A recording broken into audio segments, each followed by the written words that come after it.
here. You've got some wonderful local produce, and in fact I know the ladies on the stall over here only started their business very recently, so you have to go and have a look at some of their fantastic things. So I'm very happy to be cooking here this morning. Come on guys, free cake, even some free booze at the end of it. Maybe early on a Saturday morning, but you can do it. So, let me introduce us first of all. First of all, I would like to introduce my lovely assistant, Louise. A quick twirl for Louise. And Louise this morning is going to be playing Johnny to my Fanny, so to speak. And for those of you who aren't old enough to remember that, that's not nearly as rude as it sounds. So, and I'm Kim Newman-Wood, and I'm going to be cooking for you this morning. And first of all, we want to welcome you to our champagne breakfast. So come along, come and see what we're going to do. So, knowing this was your Dorset Food Festival, I wanted to try and cook something really traditional for you. And so I looked up what are the traditional dishes for Dorset. Anybody know what the traditional dishes are? But exactly. So we looked into rook pie and lamb tail crumble.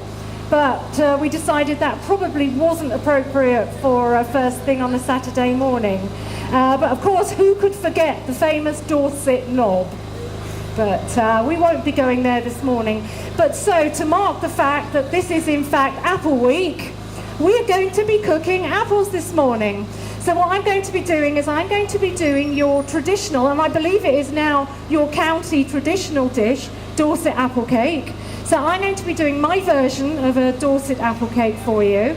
And after that, I'm going to be doing some apple muffins and then a hot toffee and apple pudding.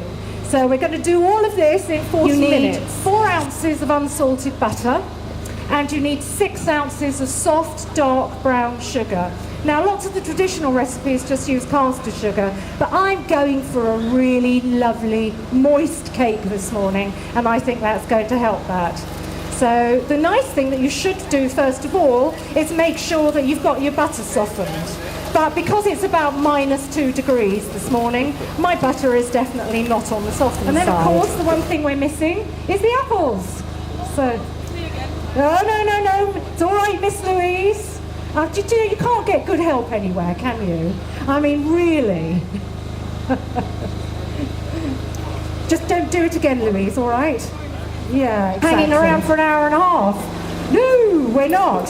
So, you've got this beautiful traditional mixture, and this is what I'm going to do with it. We're going to make apple muffins.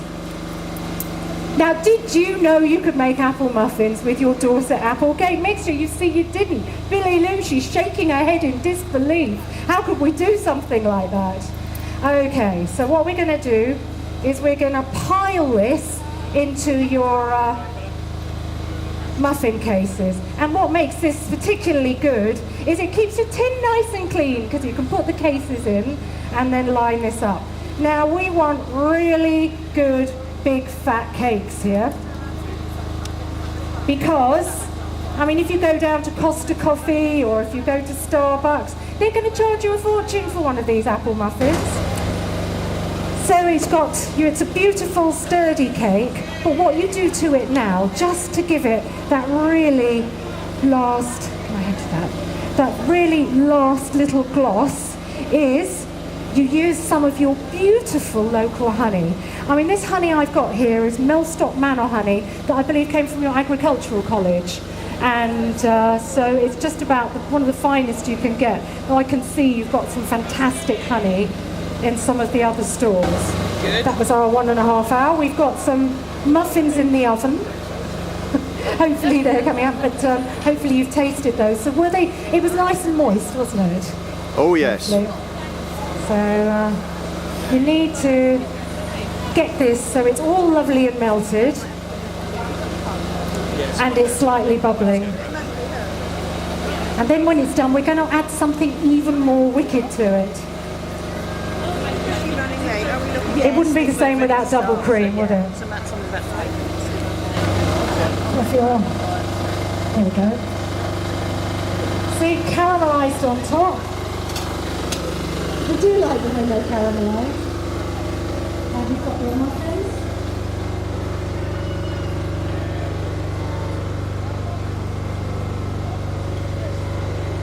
They're rather beautiful. And your coffee pudding. So thank you very much everybody for coming along to have a look.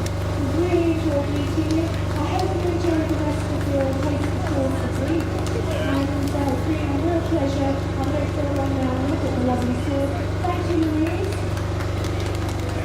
And thank you very much, Amy, for the organisation. And if any of you now would like any of the recipes, if you go on to whatkidscooknext.com, they're all available there. So thank you very much. So thank you very much indeed, and have a good day. Bye-bye. Well done, Kim.